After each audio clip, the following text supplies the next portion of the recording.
UGC का कहना है संकेत कि हमारे कॉलेजेस में, देश भर के कॉलेज में डिस्क्रिमिनेशन होता है बच्चों के साथ। बहुत ज्यादा होता है, इस चीज से मैं पूरी तरह एग्री करता हूँ। डिस्क्रिमिनेशन होता है, हर जगह होता है, मेरे ख्याल से यहाँ इस कॉलेज में भी होता होगा।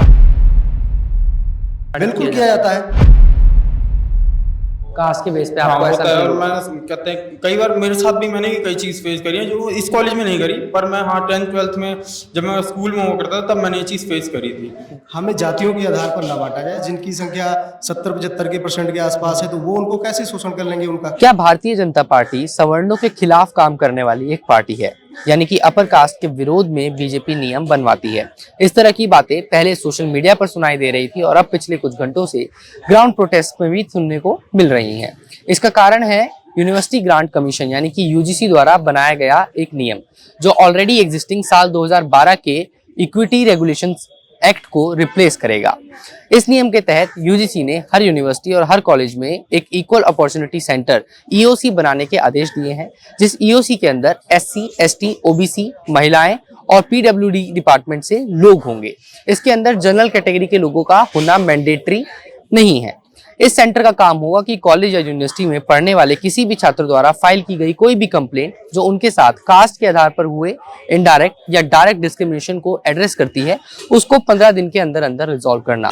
अगर सेंटर ऐसा नहीं करता है तो यूजीसी उस कॉलेज का या उस यूनिवर्सिटी का फंड होल्ड भी कर सकती है। यूजीसी एक स्टैट्यूटरी बॉडी है जो मिनिस्ट्री ऑफ एजुकेशन के अंदर ऑपरेट की जाती है और यूजीसी के पास ठीक ठाक ताकतें हैं इंडिया की हायर एजुकेशन के अंदर अपना दबदबा बनाए रखने की। लेकिन यूजीसी के इस नए नियम के बाद जनरल कैटेगरी के लोग, सवर्ण लोग ठीक ठाक प्रोटेस्ट कर रहे हैं, खास तौर पर उत्तर भारत के अंदर। प्रोटेस्ट की वजह बताई जा रही है कि इस प्रोटेस्ट को एक एंटी अपर कास्ट रूल के तहत देखा जा रहा है। लोगों का कहना है कि इक्वल अपॉर्चुनिटी सेंटर के अंदर जनरल कैटेगरी के लोगों का ना होना और उसको मैंडेटरी ना करना जनरल कैटेगरी के खिलाफ एक कानून है। इसके अलावा इस पूरे कानून के अंदर, इस पूरे रूल के अंदर एससी, एसटी और ओबीसी के छात्रों को जो कंप्लेंट फाइल करने का एक मौका मिलता है, उसमें मैलिशियस यानी कि फेक कंप्लेंट्स फाइल करने का भी एक मौका मिल जाता है, और खास तौर पर तब जब फेक कंप्लेंट्स फाइल करने वाले छात्रों के खिलाफ किसी तरह का कोई प्रोविजन नहीं है। मेरे साथ यहाँ पर यूजीसी के ऑफिस के बाहर ही लुधियाना से आए हुए कुछ युवक मौजूद हैं जो कि यूजीसी में अपना एक लेटर सबमिट करने आए हैं, जो प्रोटेस्ट कर रहे हैं, इस कानून की खिलाफत कर रहे हैं और ये कह रहे हैं कि ये कानून भी जनरल कैटेगरी के खिलाफ खासतौर पर बनाया गया है। क्या नाम है आपका? मेरा नाम दीपक झा है जी। दीपक, आप लुधियाना से आए हैं? जी, मैं लुधियाना आपका क्या नाम है? मेरा नाम अभी मिश्रा जी।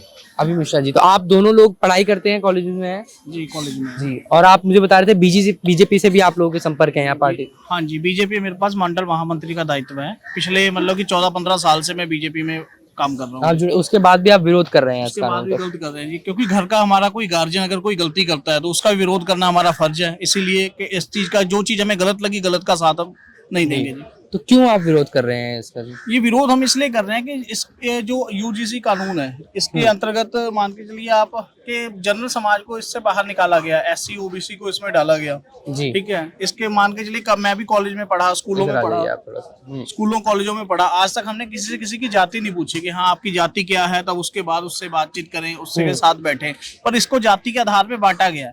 पहले तो हमें एससी एसटी एक्ट जैसे कानून पहले भी थे हमें बांटने के लिए, अब कॉलेजों में बांटने के लिए यूजीसी ऐसा कानून लाया गया।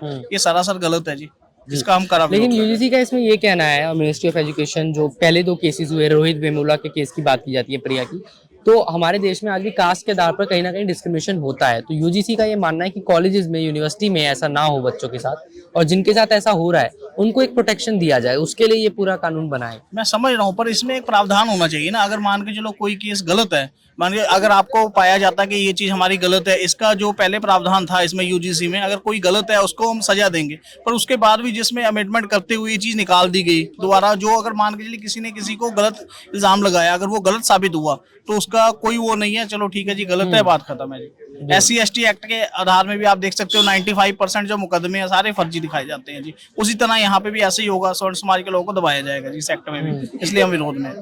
आपको लग रहा है कि आपकी बात अभी सुनी जाएगी या सरकार वापस लेगी? जी बिल्कुल, हमें ऐसा लगता है कि बात हमारी सुनी जाएगी, क्योंकि हम भी उसी पार्टी का एक हिस्सा है। मेरे पास भी लुधियाना जिले की महामंत्री का दायित्व है युवा मोर्चा में, और मैं कॉलेज भी जा रहा हूँ, इस टाइम लॉ कर रहा हूँ मैं। और आप लॉ की पढ़ाई कर रहे हैं? जी, मुझे बिल्कुल विश्वास है कि सरकार इसको सुनेगी, उस पर कदम भी उठाएगी, उचित जो उचित कदम है इसमें संशोधन करेगी, जो नए नियम है तो आप लोगों की मांग क्या है? आप चाहते हैं कि इसमें संशोधन हो, ये हो कि जो कोई गलत कंप्लेंट करता है उसके खिलाफ कार्रवाई हो? बिल्कुल, हमारी मांग तो ये है ही है कि इसमें जो गलत कोई दरख्वास्त देता है, कोई गलत कंप्लेंट करता है, तो अगर वो बाद में ये पता लगता है कि वो शख्स गलत है तो उस पर भी कार्रवाई होनी चाहिए। लेकिन साथ के साथ हमारी ये भी मांग है कि हमें जो समाज में जातियों के आधार पर बांटने की कोशिश की जा रही है, ये भी ना की जाए। इस पे सुधार बहुत जरूरी है। क्यों? लेकिन मिश्रा जी, आपको लगता है कि अभी भी कॉलेजेस में या बाकी कई इलाकों पे कास्ट के आधार पर डिस्क्रिमिनेशन होता है, जो कि सच्चाई है, ऐसा होता देखिए तो है, आंकड़े बताते हैं? देखिए आंकड़े बताते हैं। आंकड़े जो आप अभी जिस केस की बात किया आपने, वो भी एक जांच का विषय है उसका।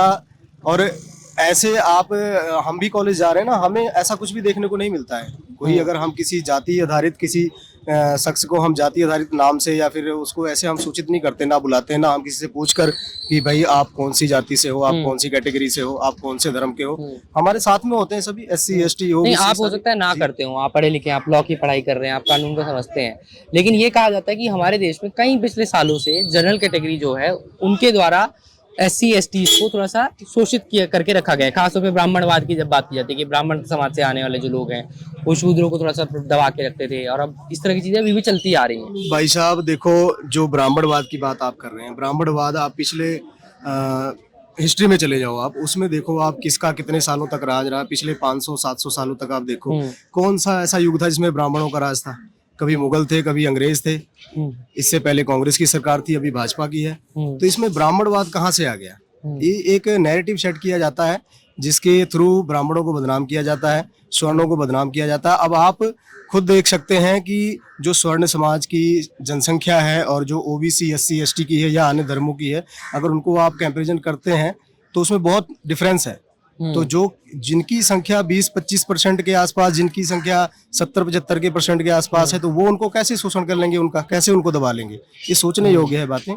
ये जो नियम नए लगे हैं इसमें, एक तो इसमें संशोधन होना जरूरी है। पहली बात तो हमारी मांग है कि इसको वापस किया जाए और हमें नियम ही पूरा वापस किया जाए। हमें जातियों के आधार पर ना बांटा जाए, हमें एक समान देखा जाए। कोई बड़ा कोई छोटा नहीं है, सब बराबर हैं। बाकी मैं एक बात ये भी कहना चाहूंगा कि अगर सरकार को या किसी भी संस्था को ये लगता है या किसी भी समाज को कि स्वर्णों द्वारा OBC SC ST या अन्य धर्म के लोगों को दबाया जा रहा है, प्रताड़ित किया जा रहा है, तो क्या स्वर्णों को कोई प्रताड़ित नहीं कर सकता या नहीं किया जाता है? अगर स्वर्णों को प्रताड़ित कोई करता है तो वो कहाँ जाए? उनके लिए कौन सा ऐसा नियम कानून बना हुआ है? बिल्कुल किया जाता है, ऐसा नहीं है ना, क्योंकि इस क्षेत्र में, हमारे देश में, यूनिवर्सिटी कैंपस में, कॉलेजों में ऐसा नहीं है कि सिर्फ SC ST OBC ही प्रताड़ित हो रहे हैं। अगर वो प्रताड़ित हो रहे हैं तो उनके द्वारा स्वर्ण समाज भी प्रताड़ित हो रहा है। ये जो पूरा रेगुलेशन नया आया है और उस पर जो प्रोटेस्ट हो रहा है, इन पर इनका क्या मानना है? क्या नाम है आपका? मेरा नाम संकेत है। आपका क्या नाम है? एंड आपका? रिदम वर्मा। तो संकेत, पहले आपसे मैं बात करूंगा। UGC के नए रूल्स के बारे में आपने पढ़ा होगा, आपको मालूम है क्या चल रहा है प्रोटेस्ट में? कहते हैं, देखिए जैसा जो कहते हैं रूल्स और आए हैं, कहते हैं मेरे ख्याल से सही है, पर मुझे लगता है कि ये जो जजमेंट जो होगी, कहते हैं वो मेरे ख्याल से सही हाथों में जानी चाहिए और काफ़ी अच्छे से कहते हैं सरकार को रेगुलेट करनी चाहिए, क्योंकि इससे हो सकता है कि कई जो लोग होंगे जो कहते हैं जानबूझकर फंसाए भी जा सकते हैं, कुछ नहीं पता, तो वो चीज़ थोड़ा देखकर होना चाहिए। तो इस चीज से मैं थोड़ा सा वो, लेकिन जैसे UGC का कहना है संकेत कि हमारे कॉलेजेस में, देश भर के कॉलेज में डिस्क्रिमिनेशन होता है बच्चों के साथ। बहुत ज्यादा होता है, इस चीज से मैं पूरी तरह एग्री करता हूँ। और डिस्क्रिमिनेशन होता है, हर जगह होता है, मेरे ख्याल से यहाँ इस कॉलेज में भी होता होगा, कास्ट के बेस पे आपको ऐसा होता है। और मैं कहते हैं कई बार मेरे साथ भी मैंने कई चीज फेस करी है जो इस कॉलेज में नहीं करी, पर मैं 10th 12th में जब मैं स्कूल में हुआ करता था तब मैंने ये चीज फेस करी थी। और इस चीज पे कहते हैं ये जो रूल है ये काफी सही आया है मेरे ख्याल। इस पे जनरल कैटेगरी के लोगों का कहना है कि उनके अगेंस्ट है, एंटी जनरल कैटेगरी। अगेंस्ट तो नहीं है, अगेंस्ट तो मैं नहीं कहूंगा। वो कि जो अपनी मानसिकता जो एक वो होती है, कहते हैं अपर कास्ट होने की मानसिकता होती है जी, वो चीज कहते हैं अगर वो अपने अंदर लेंगे तो उनको तो अगेंस्ट ही लगेगा जी। हिमांशी, आपकी क्या राय है इस पे? आपको क्या? मेरी यही राय है कि जनरल वालों को भी बोलने का होना चाहिए। मतलब आप लोगों ने सिर्फ एक SC SC OBC के लिए बना लिया, मगर कभी उनके तो गलत हो सकता है ना ये, अगर उन पे कुछ गलत आ जाए